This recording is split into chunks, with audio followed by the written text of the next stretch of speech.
In this experiment, we will be studying the Fitz-Posner model and the dynamical perspective of motor learning. The Fitz-Posner model is composed of 3 stages: cognitive, associative, and autonomous. The cognitive stage is characterized by the learners completely relying on declarative memory, and information is consciously rehearsed and manipulated to create motor commands. As learners progress through this stage, more memory is encoded into procedural memory and thus converges with the associative stages of learning. During the associative stage of learning, learners begin to integrate aspects of the environment into their performance, linking sensory input with appropriate movements. Learners in this stage will need less instruction, make less mistakes, and rely more on procedural memories. Finally, in the autonomous stage, learners are performing skills more or less automatically with little conscious attention to the mechanics of the skill. It is important to remember that not all subjects will reach the last stage of learning and will go through each stage at their own rates. According to the dynamical perspective of motor learning, there are a different set of 3 stages that the learner undergoes, which are the novice, advanced, and expert stages. In the novice stage of learning, the major challenge is controlling the many muscles and joints involved in the movement or skill. The most effective learning strategy to combat this would be freezing the degrees of freedom, limiting the movement of the joints and limbs. In the next advanced stage, the degrees of freedom are released and the previous frozen limbs and joints are incorporated into larger and more sophisticated units of action or synergies. In the final expert stage, the learners continue to free degrees of freedom and try to achieve the most efficient movement patterns.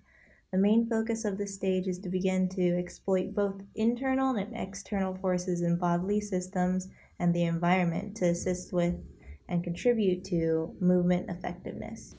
The purpose of this experiment is to learn how to slackline, measure and evaluate progression, and determine which stage of learning was reached for each subject.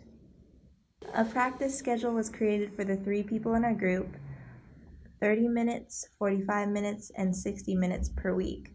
Practice sessions can be more than once a week as long as each group member meets their specific time allotment. The outdoor slackline was used for all of our trials and data collection.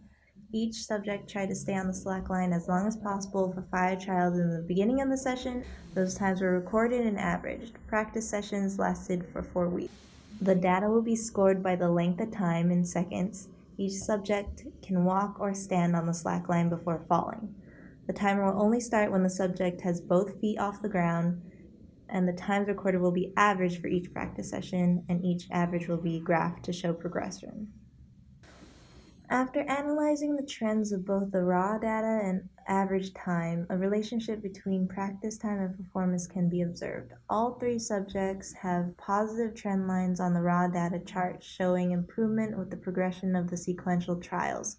The expectation of the results were that the subjects who had more time to practice a skill would show consistently higher results by remaining on the slackline longer than the subjects with less time to practice.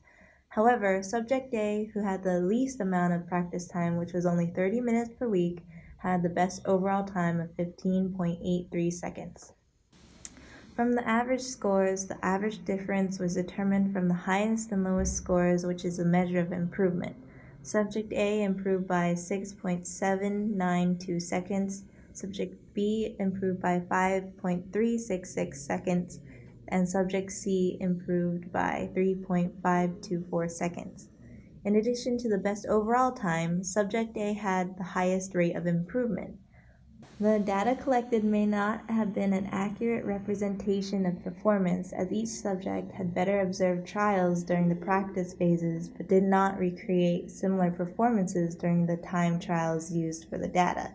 According to the Fitz-Posner model, the data suggests that Subject B stayed in the cognitive stage. However, Subjects A and C reached the associative stage, resulting in less mistakes or having better times, and relying on procedural instead of declarative memory. After averaging each subject's data, we have come to the conclusion that none of the subjects reached the autonomous stage. Using the dynamical perspective, all subjects began in the novice stage. During practice sessions 4 and 5, subjects A and C began trying to free degrees of freedom associated with the advanced stage. Instead of remaining stationary, these subjects took their first steps on the slackline, which meant incorporating larger and more intricate limb movements. According to subjects A and C, moving forward felt easier to control than remaining stationary, as the forward motion provided an outlet for kinetic energy. Walking on the slack line required more coordination but less balance to remain on the slack line.